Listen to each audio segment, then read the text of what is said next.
की शुरुआत करते हैं और आपको लेकर चलते हैं जयपुर में, जहां पर राज्यवर्धन सिंह राठौड़ नांगल तुलसीदास पहुंचे और जनसंपर्क अभियान उन्होंने शुरू किया है। कार्यकर्ता और गांव वालों उनका स्वागत यहां पर कर रहे हैं, उनको संबोधित कर रहे हैं, जरा सुनते हैं। इतिहास 30 साल में पहली बार, यानी 2014 से पहले 30 साल तक इस देश के अंदर मिलावटी सरकार थी, कोई मौजूद सरकार नहीं थी। सब मिलजुल के ये टोली भी आ जा, वो टोली भी आ जा, अच्छा वो जान पहचान नहीं है, कोई बात नहीं, आ जा, टीम बना लेंगे, टीम बना के गेम चलाना है हमें, तो गेम हमारा हो जाता था पूरे देश का। 30 साल से आप सोचो, इतने साल पहले कोई 21 साल का लड़का या लड़की आज 2014 में 50 साल की हो गई होगी, लेकिन उसने अपने पूरे जीवन के अंदर कोई मजबूत सरकार नहीं देखी। इसीलिए सारे नीचे सरपंच से लेके वार्ड पंच से लेके सांसद विधायक सब नाली तक सीमित रह गए कि क्या कराएंगे साहब, नाली ठीक कराएंगे। अरे नाली से देश ठीक होगा क्या?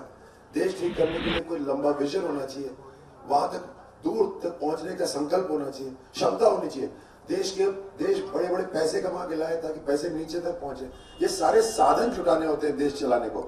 तो 2014 में जो आपने मतदान करा, जम के मोदी जी को जिताया आपने, सभी सांसदों के चेहरे भूल गए।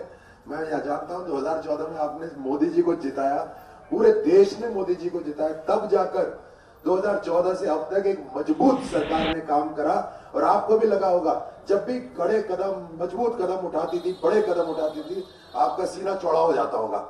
ये हमारी सरकार पहली बार अपने नौजवानों को, ये नौजवान कभी किसी को हीरो नहीं मानते आसानी से, है ना, ये हीरो नहीं मानते आसानी से, ये हीरो खुद ही है, ये दूसरों हीरो कहाँ मानेंगे। पहली बार इतने सालों बाद, राजनीति में तो ये होता था सफेद कपड़े पहन के जैसे ही आते थे बोलते अरे भ्रष्ट आ गया, झूठ बोलेगा, झूठे वादे करेगा। ये कांग्रेस का जो शासन था इतने सालों का, उसके कारण ये सब हो गया। जो हमारे गुरु महात्मा हमारे दिशा दिखाते थे कि जीवन में इस दिशा में चलना है, उस दिशा से ये जितने भी राजनेता थे बिल्कुल अलग हो गए, भ्रष्टाचार के रास्ते पे चल पड़े थे। इसीलिए ये नौजवान कभी इनको हीरो मानते नहीं थे। पिछले 5 साल में मोदी जी के काम करने के तरीके से पूरे देश के अंदर हर नौजवान उनको अपना हीरो मानता है। बोलो मानते नहीं मानते? हीरो मानते। ये बहुत जरूरी बात है, एक देश के लिए बहुत जरूरी बात है, क्योंकि जैसे गुरु होते हैं, संत महात्मा होते हैं, हमें जीवन में किस रास्ते पे चलना है वो सिखाते हैं।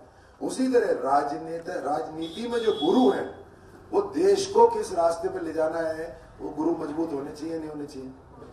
वो प्रधानमंत्री ईमानदार होना चाहिए, नहीं होना चाहिए? देश के प्रति वफादार होना चाहिए, नहीं होना चाहिए? जब किसान इतनी मेहनत करता है अपने बच्चों को पालने के लिए, तो प्रधानमंत्री देश को पालने के लिए मेहनत करे या नहीं करे? करे या नहीं करे? आज 2014 से 5 साल में हमने पहली बार काम देखा एक ऐसे प्रधानमंत्री का जो किसान की तरह मेहनत करना जानता है, जो एक फौजी की तरह सीना चौड़ा करके दुश्मन के आंख में आंख डालकर उसको गिराना जानता है,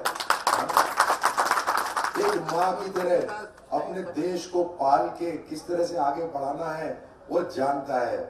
सबसे कमजोर जो व्यक्ति है वहां तक साधन पहुंचाना, उसको पुचकार के उसको और मजबूत बनाना जानता है। तो इसीलिए ये बड़ा चुनाव है, ये छोटा मोटा चुनाव नहीं है, ये अपनी दूरियों का, अपनी नाराजगियों का, ये छोटी मोटी नाली इनका चुनाव नहीं है, बड़ा बहुत बड़ा चुनाव है। सांसद का क्या काम है? बड़ी बड़ी सड़कें लाना। जहां 100 करोड़ 50 करोड़ से ऊपर है वहां सांसद की जिम्मेदारी आती है। तो हम लेकर आए ना दौसा मनोहरपुर रोड, 362 करोड़ की सड़क, शानदार सड़क जमा रामगढ़ के अंदर।